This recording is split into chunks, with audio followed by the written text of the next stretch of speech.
এটাই আমরা জলাবদ্ধতার ডেফিনিশন। যেটা আমরা এখন দেখছি সেটা হচ্ছে জলজট।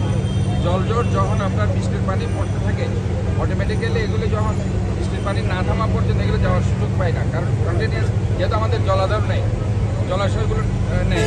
ইভেন আমাদের যে রেইন ওয়াটার হারভেস্ট রিসাইক্লিং যে ট্রিটমেন্ট প্ল্যান্ট আমরা করতে বলছি সিডিএর সাথে, সেটা আমাদের একটা নতুন একটা প্রজেক্ট। সেটা আমরা ট্রাই করছি এই পানিগুলোকে ধারণ করার জন্য। কাজে এটা হচ্ছে নিউ কনসেপ্ট, আমরা ট্রাই করছি। বাট দ্য থিং ইজ আমাদের যেহেতু জলাশয় নেই, যার কারণে কন্টিনিউয়াস বৃষ্টি হলে পানিগুলো জমে যায়। সেটাকে আমরা জলাবদ্ধতা বলছেন, এটা আমরা জলজট করছি। কিন্তু আলটিমেটলি এইবার ইনশাল্লাহ আমি বলতে পারি যে জলাবদ্ধতা যেটা গত 20 বছর আমরা দেখেছি, আল্লাহর মধ্যে সেরকম হয়নি। এবং জনগণকে আমি জিজ্ঞেস করি, আমি যাই জনগণের কাছে, তাদেরকে তৃণমূল পর্যায়ে শুধুমাত্র হাজের কুল এলাকা একটা জায়গা 3 নম্বর ওয়ার্ডে আছে, যেটাতে আশেপাশে পানিগুলো যেতে পারছে না, ওইটা জলাবদ্ধতার একটা অংশ আমি দেখেছি।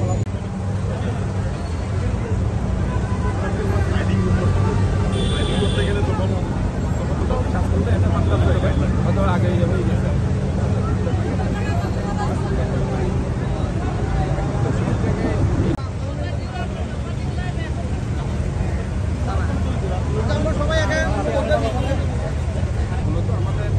শহরটা দীর্ঘদিন ধরে অবহেলিত।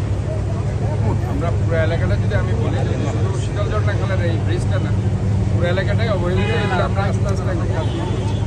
এবং আমাদের একটা বড় সমস্যা হয়ে গেছে বাজেটটা। ইনফ্যাক্ট এই সরকারের আমরা যে পরিমাণ বাজেট পাওয়ার কথা ছিল, আমরা এই বাজেটটাও পাচ্ছি না।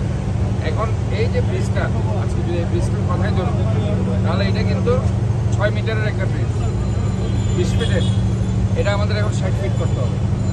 60 ফিট করার জন্য আমাদের বাজেট যেটা সেটা নেই। কিন্তু তারপরে এখন অতি দ্রুত আমরা আমাদের যেটা জনগণের যে ট্যাক্সগুলো নিচ্ছি, সেখান থেকে আমরা ধরেন এখানে প্রায় 9 কোটি টাকা খরচ আছে।